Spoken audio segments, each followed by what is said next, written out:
Hello बच्चों। तो चलिए इस प्रश्न को पढ़ते हैं। त्रिज्या 1,2,3, डॉट डॉट डॉट 100 सेंटीमीटर के सकेंद्रीय वृत्त खींचे जाते हैं। सबसे छोटे वृत्त का अंतः भाग लाल रंग तथा कोणीय क्षेत्र एकांतर क्रम में हरे तथा लाल इस प्रकार हैं कि दो संगत क्षेत्र एक समान रंग के नहीं है।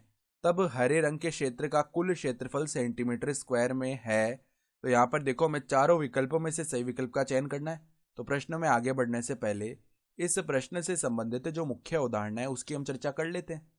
तो देखो, यहां पर हम जानते हैं कि प्रथम n प्राकृतिक संख्याओं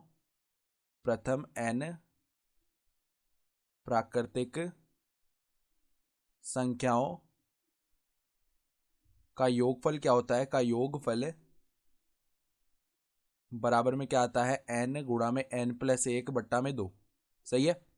तो अब देखो, यहां पर हमें क्या बोला गया है कि 1, 2, 3 ऐसे सेंटीमीटर की हम क्या कर रहे हैं, वृत्त खींच रहे हैं। सकेंद्र यानी उनका केंद्र एक ही है।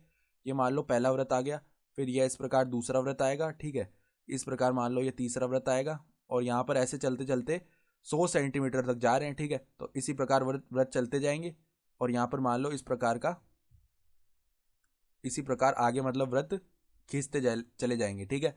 अब वो क्या कह रहा है, सबसे छोटे वृत्त का अंतःभाग लाल रंग का है। तो ये हमारा देखो पहला वृत्त है, और इसका ये जो भाग है ना अंदर वाला, ये लाल रंग का है, ठीक है।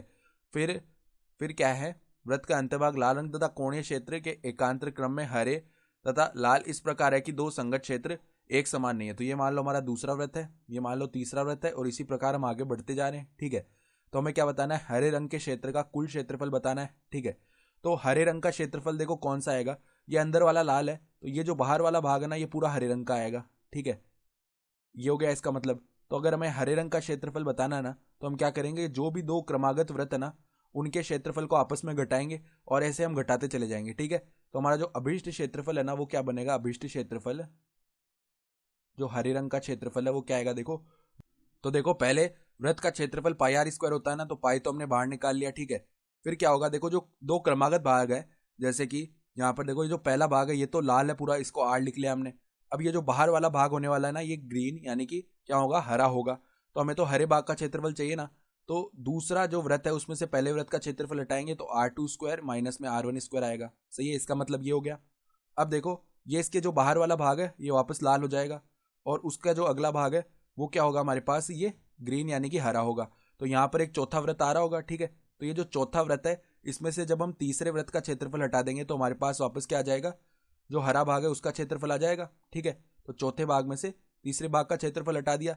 अब इसी प्रकार से देखो आगे हम बढ़ते जाएंगे, और अंत में कैसा पद बनेगा कि 100वां जो वृत्त है ना, उसमें से हम 99वें वृत्त का क्षेत्रफल हटा रहे होंगे, ठीक है।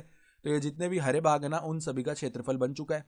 तो अब देखो, यहाँ पर पाई को तो ऐसे ही रखा, और R2² माइनस R1² को हम क्या लिख सकते हैं, R2 माइनस R1, देखो सर्वसमीका का प्रयोग करके, गुणा में R2 प्लस में R1। सही है। फिर R4 का स्क्वायर माइनस R3², इसको कैसे लिख सकते हैं, R4 प्लस में R3, गुणा में क्या बचेगा, R4 माइनस R3, ठीक है। और इसी प्रकार देखो पद आगे बढ़ते जाएंगे, और यहाँ पर देखो इसको कैसे लिख दिया, R100 प्लस में R99, गुणा में क्या आ जाएगा, R100 माइनस R99, ठीक है। अब देखो, जो दो क्रमागत वृत्त हैं, जैसे कि जो पहला वृत्त है उसकी त्रिज्या R1, दूसरा वृत्त है उसकी त्रिज्या R2, तो इनकी जो त्रिज्याओं का अंतर है, जैसे R2 माइनस R1, ये एक आने वाला है, 2 माइनस 1। इसी प्रकार देखो R4 माइनस R3 निकालेंगे, वो भी एक ही आएगा, और R100 माइनस R99 निकालेंगे, वो भी एक ही आएगा, यानी ये तो एक बनता जाएगा। यानी पाई गुणा में देखो ये पद तो एक बन गए, और हमारे पास बचा क्या, केवल R1 प्लस R2 बचा यहाँ से, फिर प्लस में R3 प्लस में R4 बचेगा, और इसी प्रकार हम आगे बढ़ते जाएंगे, और आखिरी पद क्या आएगा, R99 प्लस में R100। इस प्रकार के पद आए। तो ये तो क्या हो गया, जो प्रथम 100 पद है ना, मतलब प्रथम जो 100 त्रिज्याएं हैं उनका योग। तो ये हम देखो कैसे लिख सकते हैं, जो क्षेत्रफल है उसको ए बोल दिया, तो पाई गुणा में इसका जो योग है वो किस प्रकार से बनने वाला है, देखो हमारे पास यहाँ पर हम क्या कर सकते हैं, देखो किस प्रकार के पद आ गए। R1 का मान 1 है, तो 1 प्लस 2 प्लस 3, मतलब इस प्रकार से आगे बढ़ते जाएंगे। और R100 का मान कितना है, 100 है ना, यही मान है। तो अब देखो यहाँ पर जो प्रथम 100 प्राकृतिक संख्या है उनका योग क्या हो जाएगा, 100 गुणा में 100 प्लस 1 यानी कि 101 बट्टा में 2 आएगा।